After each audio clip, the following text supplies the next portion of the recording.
to the circle. Hall steps up, shoots, scores! Off the bar and in! Back in his own zone, Miller taken back by the Devils. They score! It's who else? Taylor Hall! Washed, done, a rental piece, a salary cap casualty, 7 teams in 10 years, a healthy scratch at 32, an ACL that ended his season before it started, a salary cut from $8 million a year down to 3. Well, for years, that was the Taylor Hall conversation. And if you believed it heading into these playoffs, nobody was going to argue with you. But then, the comeback. 3 weeks ago, Hall scored his 300th career NHL goal. Backhands it down, that'll get cut off by Luke Hughes.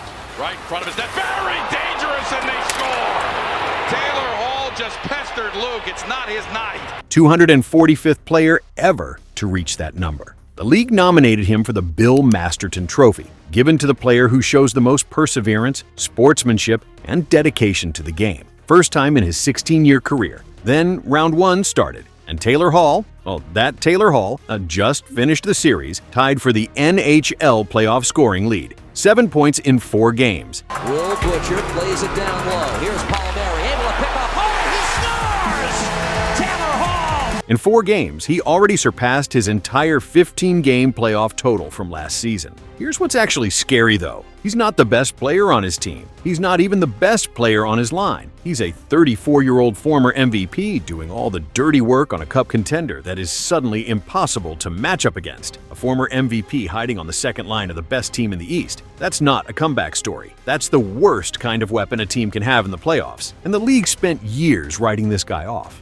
It's too late for that now. Let's just sit in this for a minute, because what Taylor Hall just did in round 1 of the 2026 playoffs deserves to be talked about properly. Carolina swept Ottawa 4 games to nothing, and here's the part that doesn't get said enough. The Hurricanes never trailed, not once, not for a single moment in the entire series. That's the first time a team has gone an entire first-round series without ever trailing since the 2009 Red Wings against the Blue Jackets. Almost 20 years. Hall had a point in every single game. 2 goals, 5 assists, 7 points total, plus 5 for the series. Multi-point nights in 3 of the 4 games. Now the lead pass for Hall! Moving in on Thompson, he scores! Tied with Dallas's Matt Duchene for the NHL playoff scoring lead, and the hockey writers named him the first star of the entire series. But the line story is even bigger than Hall's individual numbers. The Hall, Stankoven, Blake line combined for 16 points in the series, half of Carolina's entire offensive output in the 4 games. His line mate Logan Stankoven scored a goal in all 4 games. First player in Hurricanes franchise history to do that. Hall and Stankoven joined a list of only 3 Hurricanes ever to record a 4-game point streak to open a postseason. The other one? Sebastian Aho. Jackson Blake on the other wing scored the game winner in Game 3, Carolina's 2-1 road win in Ottawa. Ask Blake what one word describes Stankoven, and he says it without thinking. Relentless. He's a bulldog out there. That's the company Hall is keeping right now. Let's talk about Game 4, because this is where you really see what Hall is in 2026. Physical game, penalty-filled, the kind of playoff hockey that separates the guys who want it from the guys who don't. Ottawa was fired up, partly because Hall had laid a big hit on Senators defenseman Jake Sanderson in Game 3, and the whole building wanted blood. Looked it over the net. Hall goes after it. Hall runs into Sanderson, knocked his helmet off. Penalty coming up here. And we're going to get a crowd draw in the corner. Hall was Ottawa's public enemy number 1 walking into Game 4. He responded by opening the scoring. Eric Robinson grabs a block shot in the defensive end, flips it to Mark Jankowski at the blue line. Jankowski stretches the defense, finds an isolated Hall with a backhand cross-ice feed, and Hall takes advantage of a moving Linus Ullmark from the left hash marks. 1-0. Robinson pitches it ahead. He has Jankowski. A man breaking. They score! Taylor Hall! The ice was broken. Then in the third period, Carolina on the power play. Condre Miller rips a shot from the right point. The puck banks off the end boards and finds Logan Stankoven on the left side. Rebound, sharp angle, top corner. Hall earned the secondary assist. The game winner, goal, assist, player of the game, series clincher, and the advanced stats back up every bit of it. Hall had the highest Fenwick on the entire team in Game 4, generating more unblocked shot attempts than anyone in a Carolina sweater. Highest Corsi among all forwards. The Hall, Stankoven, Blake line posted 3 of the 4 highest expected goals percentages in the game. Here's the one that really gets me. That line was not on the ice for a single goal against the entire series. Not one. 5 Ottawa goals total. Hall's line was on the bench for all of them. After the game, Hall didn't talk about himself. He talked about Stankoven. It's super difficult moving to center. He's gotten more comfortable, and you're seeing a player getting better at it. Almost every shift, you're starting out with a battle, whereas with us wingers, we just get to play a little bit more. That's not a Hart Trophy winner protecting his stats. That's a 34-year-old veteran teaching the next generation how to play playoff hockey, and from a guy who spent the last 3 years being called a passenger. Here's the thing, though. If you told a hockey fan 2 years ago that Taylor Hall would be tied for the playoff scoring lead, posting the highest Corsi on a cup contender, and making Carolina's second line the most dangerous unit in the playoffs, they would have laughed at you. And honestly, they wouldn't have been wrong to, because 2 years ago, almost to the day, Taylor Hall was sitting in the press box in Chicago, healthy scratch, former MVP, on the third worst team in the league, wondering if his career was about to end with a whimper instead of a bang.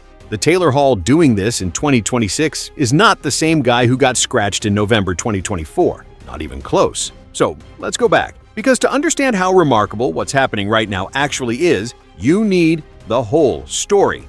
The 2009-10 OHL season, Taylor Hall was so dominant that NHL fans literally coined a phrase, "Fall for Hall." Teams were openly hoping to lose games just for a shot at drafting this kid. Back-to-back Memorial Cup championships with the Windsor Spitfires. Taylor Hall, great move, Hall, shoots, score! Back-to-back Stafford Smythe trophies as Tournament MVP. First player in history to win it twice in a row. Nobody before him, nobody since. June 25th, 2010. Edmonton selects Taylor Hall first overall.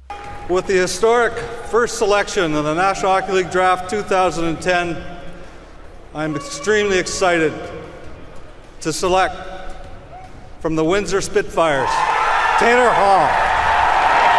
$11.25 million entry-level deal. 2 years later, a 7-year, $42 million extension. The Oilers were betting everything on this kid. And for a while, it looked like the smartest bet in hockey. He scored at least 20 goals 4 times in 6 seasons. Led Edmonton in scoring 3 of his last 4 years there. His best Oilers season, 2013-14, 80 points in 75 games. Then came October 17th, 2013.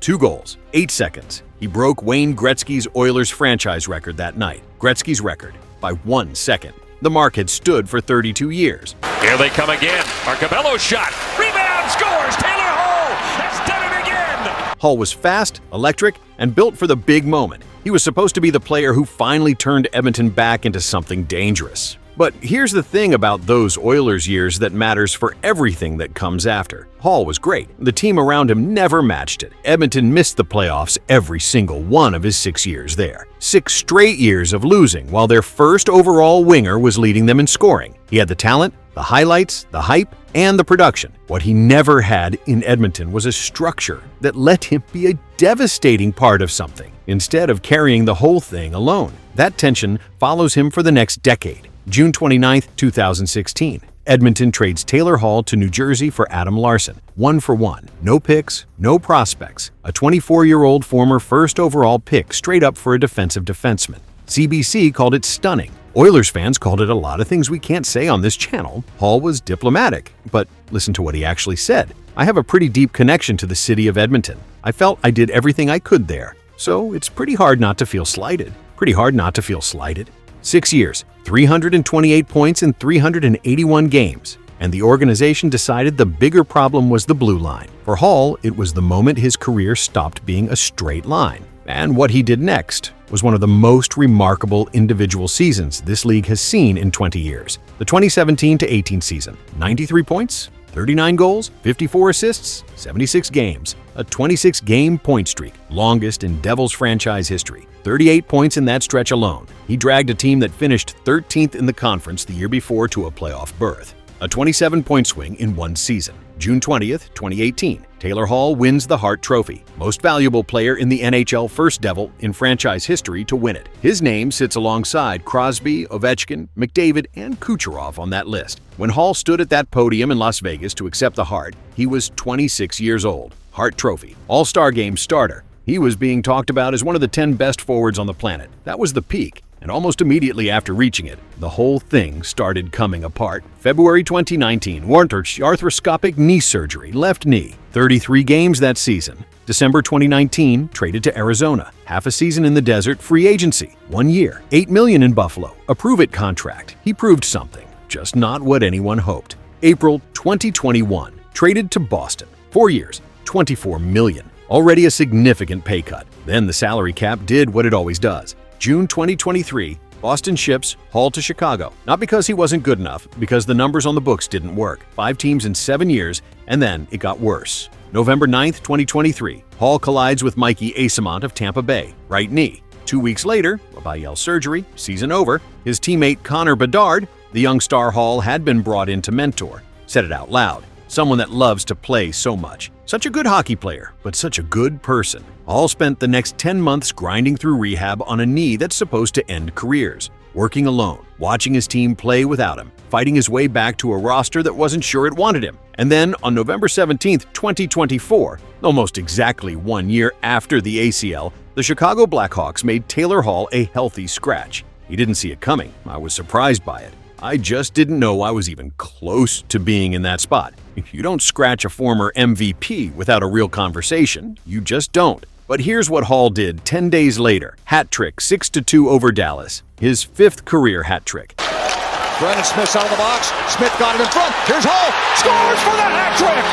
Taylor Hall, 3 goals. A statement from a player who refused to go quietly. That's who this guy is. That's always been who this guy is. January 24th, 2025. Carolina acquires Taylor Hall in a blockbuster 3-team deal. And here's where the story changes. Because for the first time since New Jersey, Hall walked into a situation that wasn't designed around him being the guy. Carolina already had Sebastian Aho. They had Brindamore's defensive system. They had a cup-contending core that didn't need rescuing. What they needed was a veteran second-line winger with playoff experience and elite vision. Hall fit that role like the system had been waiting for him. 18 points in his first 31 regular season games. Led Carolina's skaters in power play goals. Hat trick in Anaheim. 8 points in his final 6 regular season games, accelerating right into the playoffs. But here's the part that doesn't get talked about enough. This line, Hall, Stankoven, Blake, didn't just exist. Brindamore built it. Mid-season, piece by piece, he moved Stankoven to center, flipped the wings, Blake on the right, Hall on the left, stopped trying to make Hall fit someone else's idea of a top 6, and built a line around what Hall actually does best. Then he gave them one specific instruction. Once we get the puck, Rod's given us the ability to kind of freewheel and do our thing and use our creativity. Stankoven said that 2 weeks ago about the system that just produced half of Carolina's offense in round 1. Freewheel. For 15 years, Taylor Hall has been asked to lead. Edmonton, carry the franchise. New Jersey, drag a bad team to relevance. Buffalo, Boston, Chicago, be the veteran out front. Carolina is the first team that ever told him no. Just freewheel. And it turns out, that's where he was always supposed to be. Hall isn't the engine anymore. He's the steering wheel. On April 30th, 2025, Carolina signed him to a 3-year extension, $3.17 million per year. He once made $8 million in a single season in Buffalo. The market said he was worth $3 million. The 2026 playoffs are saying something very different. Here's the thing that should terrify every team left in these playoffs. Carolina has Sebastian Aho. They have Brindamore's defensive system that suffocates teams. And now they have a former MVP driving their second line, paired with the youth and pace of Stankoven and Blake. You can't just key on one line. You can't just shut down one player. Load up against Aho, Hall makes you pay. Load up against Hall, Aho makes you pay. And Hall's line wasn't on the ice for a single goal against in round 1. Not one. That's not a hot player. That's a structural nightmare. The scariest playoff teams aren't the ones with one superstar. They're the ones where a former MVP is hiding on the second line, and you can't stop him without leaving someone else wide open. 4 games in 2026, he already topped his entire 15-game playoff output from last season. That's not a hot streak. That's a transformation. Taylor Hall, 300 career goals, 800-plus points, over $80 million in career salary, 7 teams, 2 knee surgeries, a healthy scratch, a salary cut in half. And right now, tied for the NHL playoff scoring lead, +5 through round 1, posting the highest Corsi on the best team in the East, putting up a 200-foot game while Ottawa's entire building wanted his head. A Bill Masterton Trophy nomination, the first of his 16-year career, for the most perseverance of anyone in the league. The NHL just officially recognized the comeback. The league thought Taylor Hall was in his decline phase. Carolina may have just turned him into a playoff weapon at the exact moment a cup contender becomes hardest to beat. That's not a comeback story. That's the NHL's worst nightmare. So here's the question I want you to actually answer. If Taylor Hall wins the Stanley Cup with Carolina this year, Hart Trophy, Cup, 2 Memorial Cup MVPs, 300-plus goals, is he a Hall of Famer? I want the real argument. Not the homer take, not the hater take. Yes or no? Drop it in the comments. Hit subscribe. Because right now, in real time, Taylor Hall is becoming exactly what the rest of the playoffs feared he could be.